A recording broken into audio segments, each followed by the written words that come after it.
Assalamualaikum anak-anak. Apa kabar kalian hari ini? Semoga sehat selalu dan tetap semangat belajar.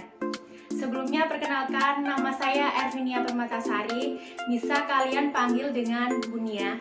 Saya adalah guru Bahasa Indonesia kelas 10. Jadi selama semester 1 dan 2 tahun ajaran baru ini, kalian belajar Bahasa Indonesia dengan Bunia.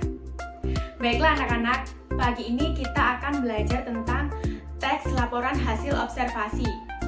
Tentunya teks laporan hasil observasi tidak asing di telinga kalian, karena di kelas SMP kalian juga pernah mempelajarinya.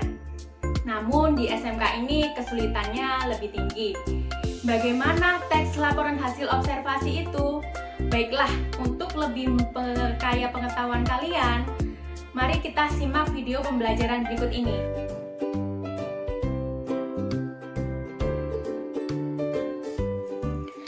Assalamualaikum anak-anak. Bagaimana kabar kalian hari ini? Semoga senantiasa sehat dan diberi limpahan rahmat ya. Sudah siapkah kalian belajar bahasa Indonesia bersama Bunia? Hari ini kita akan belajar tentang teks laporan hasil observasi. KD 3.1 yaitu mengidentifikasi teks laporan hasil observasi yang dipresentasikan dengan lisan dan tulis.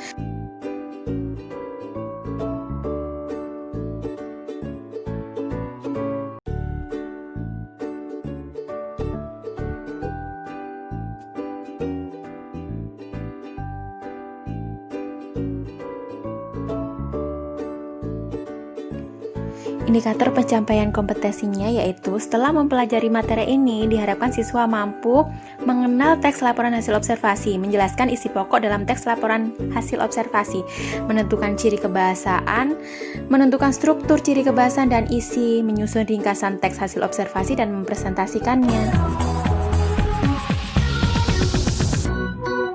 Ayo, siapa di antara kalian yang tahu apa itu teks laporan hasil observasi? Jadi, teks laporan hasil observasi adalah teks yang berisi penjabaran umum atau melaporkan sesuatu berupa hasil dari pengamatan atau observasi. Struktur dari teks laporan hasil observasi ada 3, yaitu klasifikasi umum, deskripsi bagian, dan deskripsi manfaat. Klasifikasi umum adalah bagian yang berisi definisi atau keterangan umum dari aspek yang akan dilaporkan, seperti penjelasan atau pengertian hal yang akan dilaporkan. Dengan kata lain, bagian ini berisi definisi umum tentang objek yang diobservasi. Yang kedua, deskripsi bagian, yaitu bagian yang berisi ide pokok dari suatu paragraf atau penjelasan rinci dari segala hal yang akan dilaporkan, seperti ciri-ciri dan gambaran kompleks dari hal yang akan dilaporkan. Yang ketiga, deskripsi manfaat, yaitu bagian dari laporan hasil observasi yang berisi tentang manfaat dari adanya laporan tersebut. Setelah mengetahui strukturnya, kita juga harus tahu ciri umum teks laporan hasil observasi. Yang pertama, bersifat objektif atau tidak memihak. Yang kedua, universal dan global. Yang ketiga, ditulis berdasarkan fakta. Yang keempat, bersifat khusus atau spesifik. Yang kelima, tidak mengandung hal-hal yang bersifat menyimpang. Yang keenam, ditulis lengkap. Dan yang ketujuh, berisi penjabaran umum.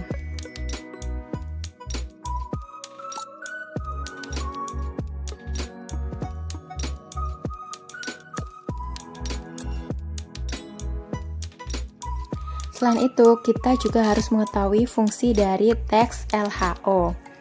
Fungsi yang pertama adalah sebagai sumber informasi yang akurat.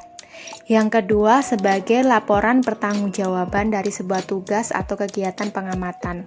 Yang ketiga, sebagai sarana untuk mendokumentasikan hasil kegiatan observasi.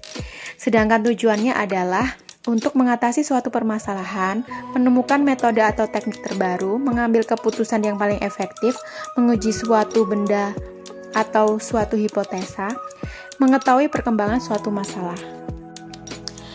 Ciri kebahasaan teks laporan hasil observasi yang pertama adalah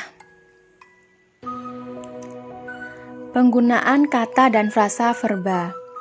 Verba adalah kata-kata yang menyatakan suatu tindakan, misalnya menetapkan, mengembangkan, dan lain-lain. Yang kedua, penggunaan kata dan nomina. Nomina disebut juga kata benda, misalnya wayang kulit, topeng, dan lain-lain. Yang ketiga, afiksasi atau imbuhan, meliputi me, be, di, ter, ke, an, pe, per, dan akhiran an. Yang keempat, kalimat definisi dan deskripsi. Kalimat definisi berfungsi untuk memberikan definisi, sedangkan deskripsi berfungsi memberikan gambaran tentang suatu objek. Yang kelima, kalimat simpleks dan kompleks. Kalimat simpleks adalah kalimat yang hanya memiliki satu klausa atau disebut dengan kalimat tunggal. Sedangkan kompleks lebih dari satu klausa atau disebut dengan kalimat majemuk. Yang terakhir, penggunaan konjungsi. Untuk lebih jelasnya lagi, perhatikan contoh teks laporan hasil observasi berikut ini.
Setelah kalian melihat video pembelajaran dan membaca contoh teks laporan hasil observasi, maka kerjakan tugas berikut ini.